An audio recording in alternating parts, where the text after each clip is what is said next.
इंद्रेश जी, महाराज जी आपके चरणों में कोटि कोटि प्रणाम।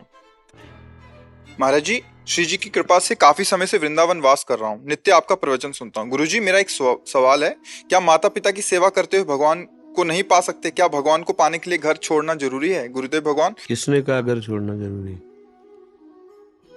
किसने कहा माता पिता को छोड़ दो?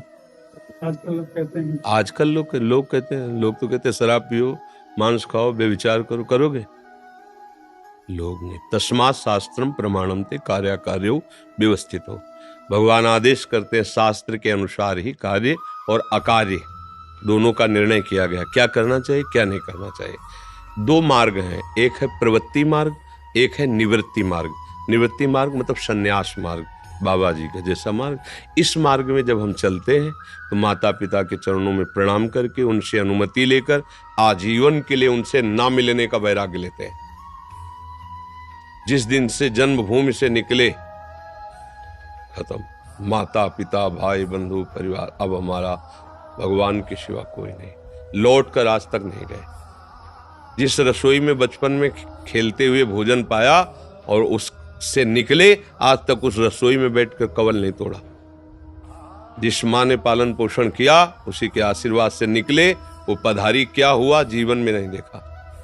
अब तो 50 के ऊपर की आयु चल रही होगी, जो 55 जो भी जैसा भी हो। तो यह है हमारा निवृत्ति मार्ग।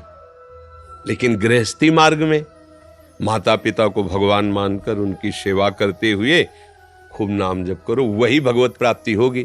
तो कहते आपने क्यों नहीं किया? क्योंकि मेरे स्वभाव को भगवान ने वैराग्य में युक्त कर दिया। भगवान का ही बना हुआ मार्ग है ना, तो मेरे को भगवान ने इस मार्ग में चलाया। ये नहीं है कि इस मार्ग में चलोगे तो ही भगवत प्राप्ति होगी, प्रवृत्ति मार्ग गृहस्थी में रहोगे तो भगवत प्राप्ति नहीं होगी, ऐसा नहीं है। स्वभाव के अनुसार भगवान सब जीव को मार्ग देते हैं। तो कुछ पूर्वजन्म का ऐसा भजन साधन रहा होगा कि भगवान ने हमको ये स्वभाव बनाया और ये मार्ग दे दिया। पर इस मार्ग में जो चलकर फल मिलता है वो तुम्हें वही मिल जाएगा। अपने माता पिता को भगवान मानो, खूब उनकी सेवा करो, मेहनत करो, कमाओ खाओ, उनको दुलार करो, समाज की सेवा में आओ और नाम जपने का निरंतर अभ्यास करो, भगवत प्राप्त हो जाओ। जब हम वैराग्य की बात करते हैं तो उन बच्चों के लिए कहते हैं जिन्होंने वैराग्य पथ को चयन कर लिया है, जो चल रहे हैं वैराग्य में। अब इनके लिए नहीं। अब तो जब आगे बढ़ गए, कदम आगे बढ़ गए, तो पीछे लौटना नहीं, कुछ भी हो जाए।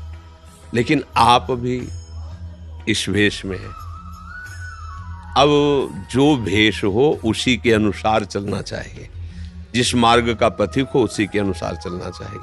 तो आपको तो कहीं किसी ने कोई आदेश ही नहीं किया कि आप माता पिता को छोड़ दो। अब मनमानी आचरण करें तो फिर किसका बस है किसी पर? क्यों?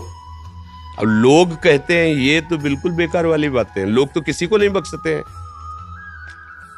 अगर लोगों की बात सुनते तो हम बाबागिरी से हट करके कब घर भाग गए होते। लोग तो ऐसे सामने कहते, अरे ऐसे कई महात्मा होते हैं तगड़े तंदुरुस्त। ऐसे जब हम लोग मतलब रोगी शरीर है, वैसे जब 20-22 की अवस्था हो गंगा के किनारे, तो ऐसे देखने से जैसे आर्मी का शरीर होता है, एकदम फिट कसा हो, ऐसा शरीर एकदम 40-40 किलोमीटर चले ही जा रहे हैं।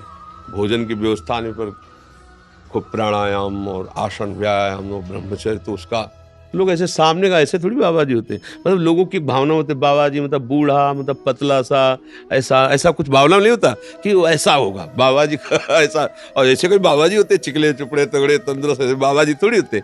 तो फिर हमें तो जब ये गालियां सामने से मिलती तब मन एक बार होता है, देखो हमने इनका क्या बिगाड़ा, क्यों? तब लगता चुप शांत, जिस मार्ग के पथिक हो ये इनाम है इस मार्ग का, चुपचाप आगे बढ़ो। तो लोगों की कहने की बातें, तो फिर तो ना आप संसार के लायक रह जाओगे ना भगवान के लायक। कई बार हम सुनाया है कि एक आदमी अपने पिता के साथ जा रहा था घोड़े के साथ, तो उसने कहा पिताजी इसका बैठ जाओ आप, हम पैदल चल रहे हैं घोड़ा पकड़ने से।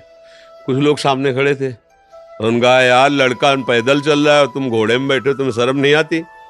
थोड़ा चले, उतर गए लड़के से कहा तुम बैठ जाओ। कुछ लोग खड़े थे, उन्होंने कहा यार तू जवान आदमी घोड़े पे चढ़ा, बूढ़ा पैदल चला, शर्म नहीं आती? तो उनका पिताजी आप भी बैठ जाओ। दोनों बैठ गए। बोले हराम का ही मिला होगा घोड़ा इसीलिए चढ़े हो। दोनों उतर गए। बोले कितने बेवकूफ है, पैदल चल रहे घोड़ा खाली जा। अब वो क्या करे? अगर लोग की कहो तो वो क्या करे बेचारा, घोड़े वाला क्या करे? वो अपने मन की करे, किसी के सुन लेला। ऐसे ही अगर लोग क्या करें बातें सुनेंगे तो हमारी समझ में नहीं आएगा, हम मार्ग में नहीं चल पाएंगे।